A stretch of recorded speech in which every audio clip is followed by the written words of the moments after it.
And it is that Orthodox Christian world that Allah has said in the Quran are going to be closest in love and affection for you. But you don't want to hear that. It's sticking in your throats. You don't want to hear that. And Allah has spoken about another Christian people. And He has said about those Christian people who make an alliance with the Jews, don't take them as your friends and allies. Because if you take them as your friends and allies, you're no longer a Muslim. You join them. So when you go to the Hadith and you find a room in the Hadith which now launches war on the Muslim because one Muslim got up and one Christian got up and said that the cross is victorious, and a Muslim comes and kills him and says, no, Allah is victorious. And then the whole Christian army turns on the Muslim army and fights and kills the Muslim armies and so on. How do you assess this nonsense? If it is a valid hadith, then how do you assess it? If it is a fabrication, it's nonsense. It could not be the room of the Quran. And I am talking about the room of the Quran. I'm not talking about any other room. So either one of two things. You should have done this work already. You should have come to the conclusions already. I should not have to do this homework for you. If I have to do this homework for you when I leave this world, how can you extend the frontiers of knowledge in Islamic eschatology? I expect to be leaving behind me scholars who will grow and become taller in knowledge than I am. That's what I want from you. The hadith is either in conflict. This part of the hadith is either in conflict with the Quran, because in the Quran, Rome is not our enemy. Rome will not behave in this way. Now, so this part of the hadith could be a fabrication. And if it is a Sahih hadith, and if it is a valid hadith, then this is another room that the Prophet is speaking about. It could not be the room of the Quran. So what do you do when there is a conflict between the room with the hadith and the Quran? Number one, you stay with the Quran. And if this is not the room of the Quran, is another room, you have to identify who are these that Allah's Messenger is speaking of as room. Who will fight against us? We have an alliance with them, and then they will fight against us. They will betray that alliance. It could not be the room of the Quran. I am speaking about room of the Quran. So if you want to be critical of me, you have to come to show I am wrong in my explanation of the Quran. If I am right in the explanation of the Quran about an alliance with Rome, then you'll have to accept that the room of this hadith cannot be the room of the Quran, and I should not have had to spend 15, 20 minutes to explain that to you. Frankly, I'm disappointed. Jazakallah, Sheikh, for this lovely explanation. And I think we've covered question number 2 in your explanation, so I'll just jump to number 3. For the past 7-8 years, you have mentioned a hadith from Abu Dawud which talks about Malhama, Umranu Baitul Maqdis, Qarabu Yatrib, Khurujul Malhama. And you mentioned that this Malhama will be the mother of all wars, and it will probably wipe out 90% of human population. My question is it possible that this Malhama has already occurred in the form of World War II, because this planet has never witnessed a war as big as World War II, where millions of people died, and this did happen before Umrano Baitul Maqdis. Jerusalem became the center stage after the Balfour Declaration, and Kharabu Yathrib Medina lost its glory days after the Khilafah was abolished. Fortunately, this is not such an irritating question, and it's not a difficult question, no. When we seek for an explanation in the Quran for the Malhama, or the Great War, which is the chapter of my book that I'm writing at this time. It's almost finished. The topic is the Quran and the Great War. The Quran and the Great War. Allah speaks in the Quran about the destruction of every town and every city. And the verse is in Surah Al-Isra, and he says, بَعْدَ أُوذِ بِاللَّهِ مِنَ الشَّيْطَانِ الرَّجِيمِ وَإِن مِّن قَرْيَةٍ إِلَّا نَحْنُ مُهْلِكُوهَا قَبْلَ يَوْمِ الْقِيَامَةِ أَوْ مُعَذِّبُوهَا عَذَابًا شَدِيدًا كَانَ ذَلِكَ فِي الْكِتَابِ مَسْطُورًا. That every town and every city we will destroy, and those which escape destruction will be punished with terrible punishment. And this is something inscribed in the book. I'm not translating because the Quran cannot be translated. I am simply explaining what Allah has said in the Quran. This is tafsir.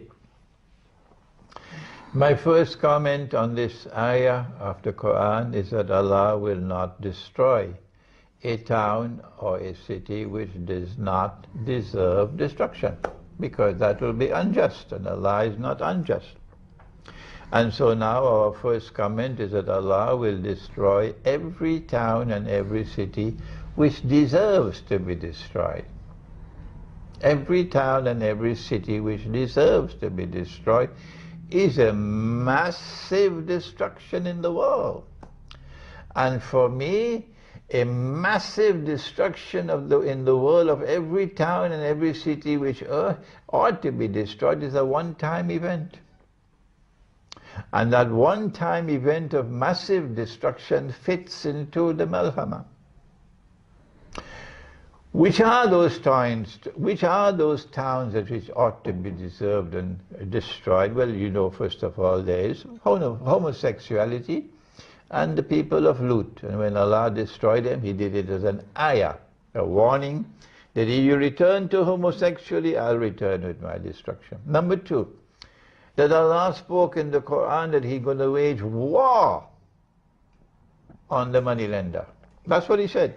The last verse to be revealed in the Quran was on riba.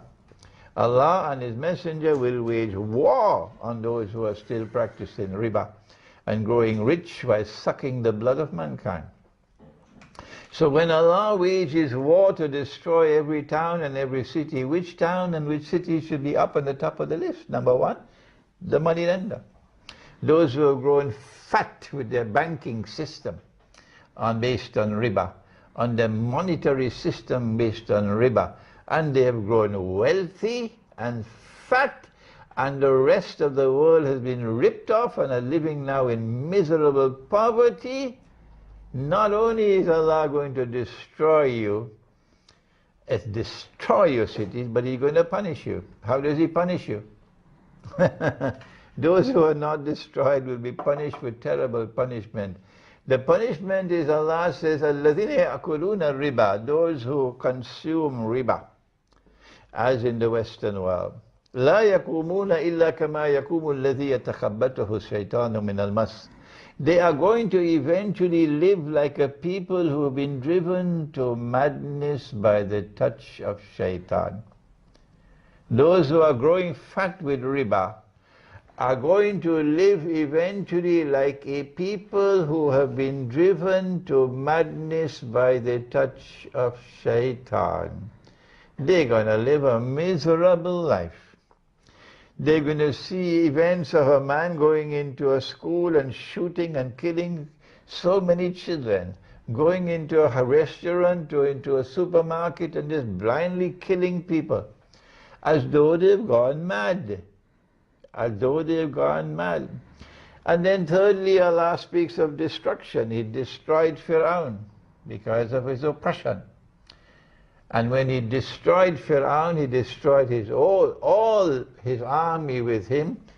He said, I preserve the body of Fir'aun, so that when it is recovered in history, it will function as a sign, لِتَكُونَ لِمَنْ خَلْفَكَ آيَةً, for the succeeding generation.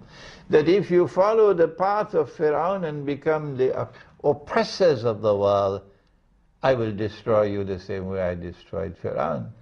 So when the Malhama takes place and Allah is destroying every town and city, do you think He's going to destroy those who say, Not for 100 years. We will never allow a man to marry another man and get a marriage certificate. Will we destroy them? When Allah is destroying every town and every city in the Malhama, will He destroy those who become miserably poor because of riba? Huh? And those who are the victims of oppression? Not at all. So when the Malhama takes place, Allah will be on one side and will help that side. And the other side is going to be destroyed and defeated. But I don't want to say more about the subject. There is much more on the Malhama. But let us keep them guessing. I've got a really tiny question regarding the Malhama again. Does the Malhama have to involve nuclear warheads or nuclear bombs? Because certain studies show that this planet cannot survive a nuclear world war because it will create tsunamis, earthquakes. Even in nuclear winter, the sun wouldn't come in. There will be a huge cloud. Good question. Yeah, good question. Good question. I understand the question. Yeah. First of all, we now turn to the hadiths of Sahih Bukhari, and then we come to the Quran, because the hadith is in harmony with the Quran. That the Prophet ﷺ prophesied, you know about the war in which 99 out of every 100 will be killed. I perhaps believe that I have done more work on this hadith than most other scholars of Islam have done. Okay? I have consistently explained this hadith for years and years and years and years, when everybody else is silent on it.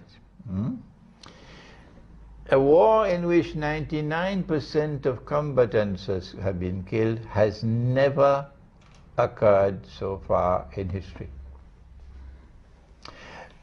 A war in which every town and every city is going to be destroyed fits into this hadith. It's harmonious with this hadith. And only a war in which weapons of mass destruction are used would kill 99% of all combatants. Nuclear weapons and thermonuclear weapons are weapons of mass destruction. So we may or may not use the word nuclear. What we should say is weapons of mass destruction, because there may be weapons out there even worse than nuclear weapons. We don't know about it yet. Then there is more evidence in the Quran now about supporting nuclear war. In one of the most intriguing surahs of the Quran, on Akhir ZAMAN, it's not Surah Al-Kahf. No, it's not Surah Al-Isra. No, it is Surah Al-Rahman. Yes. But so far I have never come across a tafsir of Surah Al-Rahman which shows its links, its direct links with Akhir ZAMAN and with the Malhama. I've never come across any hadith, any tafsir which has done so far. My critics are going to say, well, if he is the first person to ever say something, no one ever said it before, well then he has to be wrong. And my response is, okay, I'm wrong. So then what do? Forget me and go about your way and leave me alone if I'm wrong. All right? I am making no effort whatsoever to convince you that I am right. And I am warning the people, do not accept my views unless you are convinced that they are correct. So if you are saying that I am wrong, that nobody ever said it before, Imran is the first to say it, and I am wrong, and then my response is, okay, fine, full stop, I'm wrong. So then why don't you go your way and leave me alone? Okay? I am perfectly happy and comfortable to continue doing the work that I am doing, assured, with the assurance that if this is indeed the truth that I am explaining, it will survive in history. That's right.